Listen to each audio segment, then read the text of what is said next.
ನೋಡ್ರಿ, ಯಾರು ಏನು ಹೇಳಿದ್ರು ಒಂದು ಮಾತಂತರೂ ಸ್ಪಷ್ಟ ಇದೆ.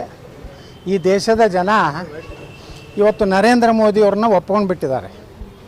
ಭಾರತ ಉಳಿಬೇಕು, ಹಿಂದೂ ಸನಾತನ ಧರ್ಮ ಉಳಿಬೇಕು, ಭಾರತ ಜಗತ್ತಿನ ವಿಶ್ವಗುರು ಆಗಬೇಕಾದ್ರೆ ನರೇಂದ್ರ ಮೋದಿಯವ್ರು ಬಿಟ್ಟರೆ ಯಾರೂ ಇಲ್ಲ. ಯಾರು ಬೇಕಾದವ್ರು ನಿಂದಿರಲಿ, ಅದೇನು ಆಗೋದಿಲ್ಲ. ಅವರು ಯಾರು ನಿಲ್ಲಿಸ್ಲಾಕತ್ತಾರೆ, ಯಾರು ಏನು ಆಟ ಆಡಕತ್ತಾರೆ ಎಲ್ಲ ಗೊತ್ತಿದೆ. ಒಟ್ಟಾರೆ ನಮಗೆ ಬೇಕಾಗಿದ್ದು ದೇಶ ಸುರಕ್ಷತೆ. ನಮ್ಮ ದೇಶದ ಜನ ಶಾಂತಿಯಿಂದ ನೆಮ್ಮದಿಯಿಂದ ಈ ಒಂದು ಭಯೋತ್ಪಾದನೆಯಿಂದ ಮುಕ್ತರಾಗಿ, ದೇಶ ವಿರೋಧಿ ಚಟುವಟಿಕೆಗಳನ್ನು ಮಾಡುವಂಥವರಿಂದ ಮುಕ್ತರಾಗಿ ನವ ಭಾರತವನ್ನು ನಿರ್ಮಾಣ ಮಾಡುವಂಥ ನರೇಂದ್ರ ಮೋದಿಯವರು ದೇಶದ ಜನರಿಗೆ ಬೇಕಾಗಿದೆ, ನನಗಲ್ಲ. ಇದು ನರೇಂದ್ರ ಮೋದಿನ ಪ್ರಧಾನಮಂತ್ರಿ ಮಾಡೋದ್ರ ಸಲುವಾಗಿ ಚುನಾವಣೆ ಇಲ್ಲ. ಯಾವುದೋ ಒಬ್ಬ ಲೋಕಸಭಾ ಸದಸ್ಯನ ಅಭ್ಯರ್ಥಿ ಸದಸ್ಯ ಮಾಡೋದ್ರ ಸಲುವಾಗಿ ಚುನಾವಣೆ ಅಲ್ಲ.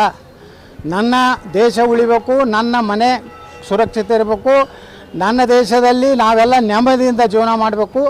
ನಾವೆಲ್ಲರೂ ರಾಮರಾಜ್ಯ ಅಂತ ಏನು ಹೇಳಿದ್ದಾರೆ ನಮ್ಮ ಹಿರಿಯರು, ರಾತ್ರಿ 1 ಗಂಟೆಗೂ ಭಾರತದಲ್ಲಿ ಎಲ್ಲ ಹೆಣ್ಮಕ್ಳು ಪೂರ್ಣ ಪ್ರಮಾಣದ ಬಂಗಾರವನ್ನು ಮೈ ಮೇಲೆ ಹಾಕ್ಕೊಂಡು ಅಡ್ಡಾಡಿದ್ರು ಯಾವುದೇ ಕೃತ್ಯ ಯಾವಾಗ ಆಗೋದಿಲ್ಲೋ ಅದೇ ರಾಮರಾಜ್ಯ. ಅದು ಕೇವಲ ನರೇಂದ್ರ ಮೋದಿ ಸಾಧ್ಯ. ಅದು ಕೇವಲ ಈಗ 10 ವರ್ಷದಲ್ಲಿ ತೋರಿಸ್ಕೊಟ್ಟಿದ್ದಾರೆ. ಮುಂದೆನೂ ಸಹ 5 ವರ್ಷ ಭಾರತದ ಒಂದು ಭವಿಷ್ಯ ಒಳ್ಳೆಯದಾಗುತ್ತಿದೆ. ಯಾರು ಬೇಕಾದವ್ರು ನಿಂದಿರಲಿ, ಬೇಕಾದ ಆಟ ಆಡಲಿ, ನನಗೆ ವಿಶ್ವಾಸ ಇದೆ ಕರ್ನಾಟಕದಲ್ಲಿ 28 ಲೋಕಸಭೆ ಭಾರತೀಯ ಜನತಾ ಪಾರ್ಟಿ ಗೆಲ್ತದೆ.